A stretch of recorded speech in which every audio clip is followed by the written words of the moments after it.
One of like the really common questions for an artist, and particularly like a fine artist, someone who, in my case, my experience with that would be like me and my classmates.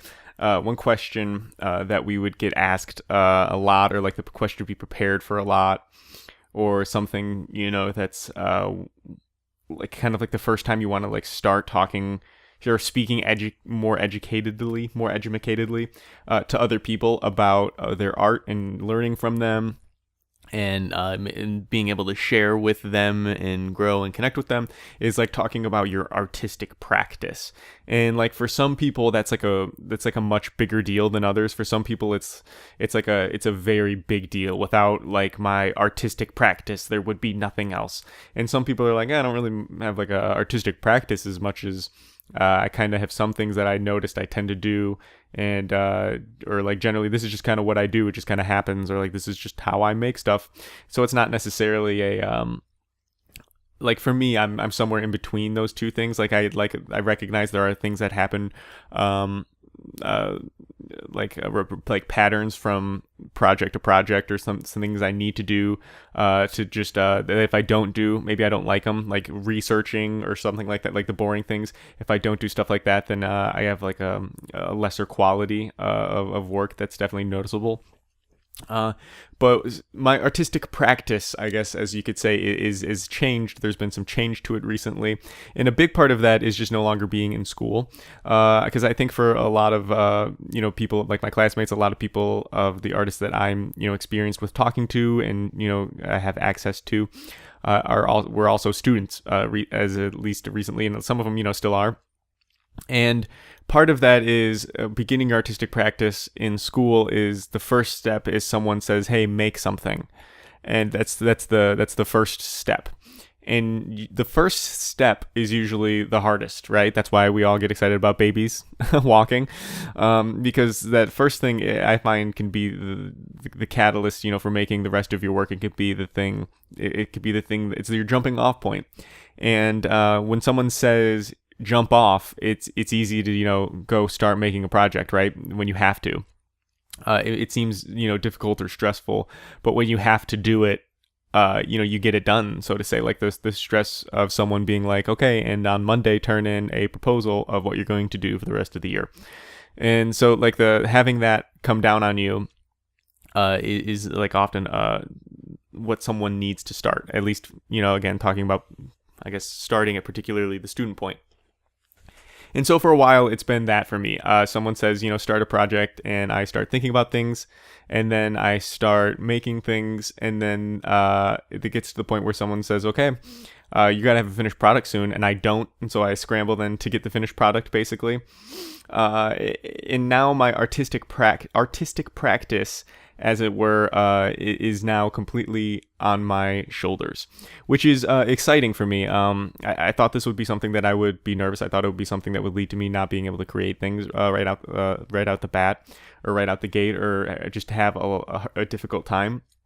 But it's actually I'm finding it to be a good thing, in so far, and because I'm finding it is true that I do know what I need and want more accurately than other people, and it's cool to so far see how the artistic practice kind of blends with your life.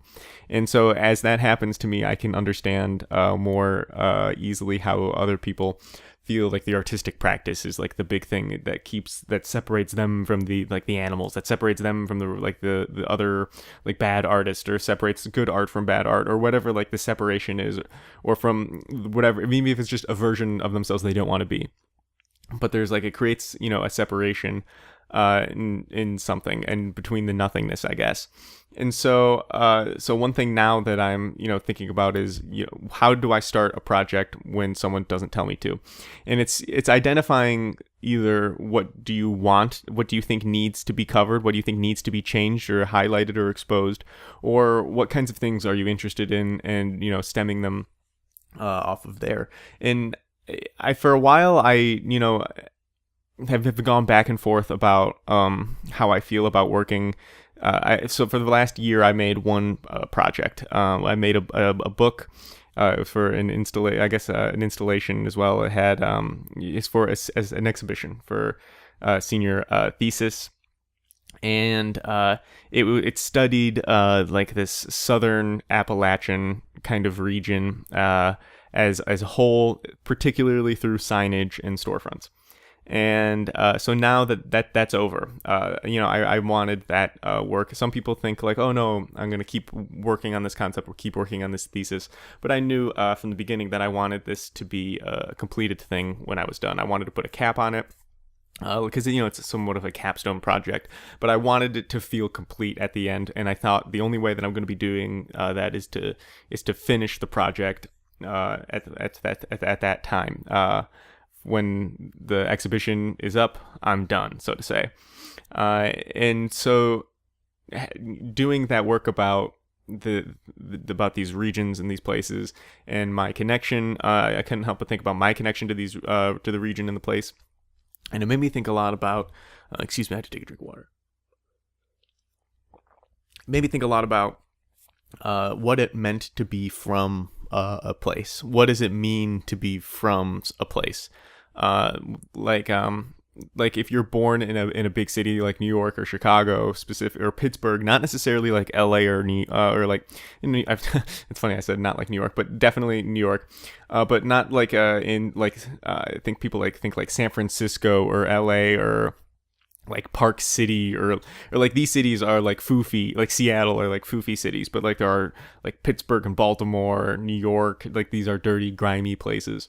And there's people think, you got a lot of grit, you got a lot of strength, you got a lot of, you have to have a lot of backbone, you got to have a gumption to be from that area. But like simultaneously, like I said, like if you're from a place like LA or San Francisco, people assume you are weak or you're feminine or you're laid back, you don't care about things, maybe you don't have like a strong work ethic or something like that, or like you don't do real work. That's like another thing people from especially the South are like, oh yeah, they don't do real work.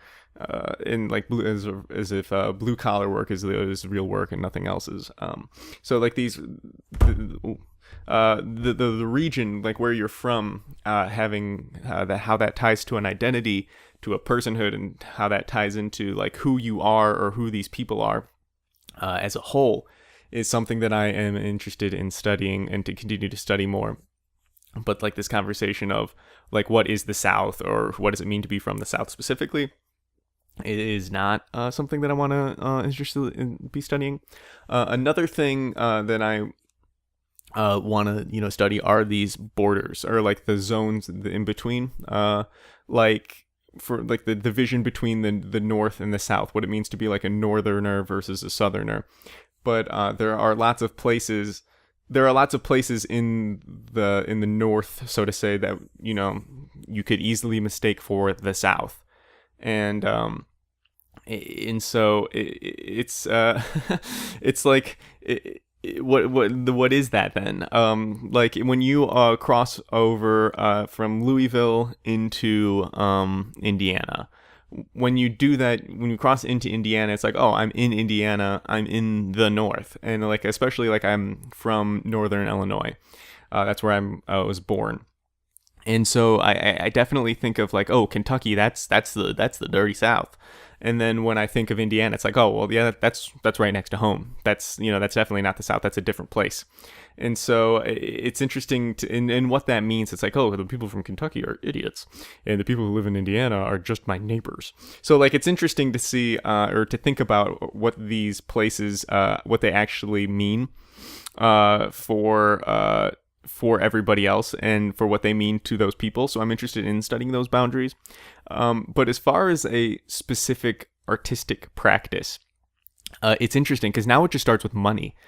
Before it started with money, but not in the same way. Because like it's it starts with your tuition, right?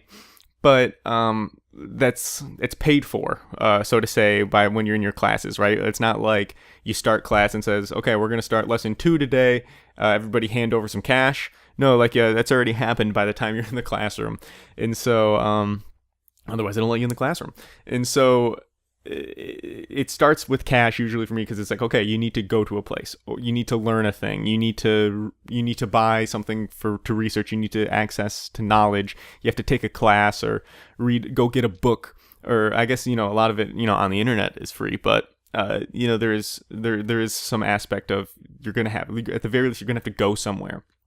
And so it kind of starts out with having some money, which is an interesting like a twist, I guess you could say, to it, because that kind of defines how, like, kind of what you do, so to say. Like, that defines if you do something big or if you do something smaller. It defines if you do something that's gonna take a while, or whether or not you can do it quickly.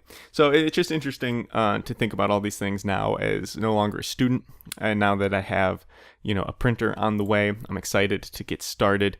But thank you guys for watching. This has been kind of a long one. Appreciate it, and let me know if you found any of this of interest.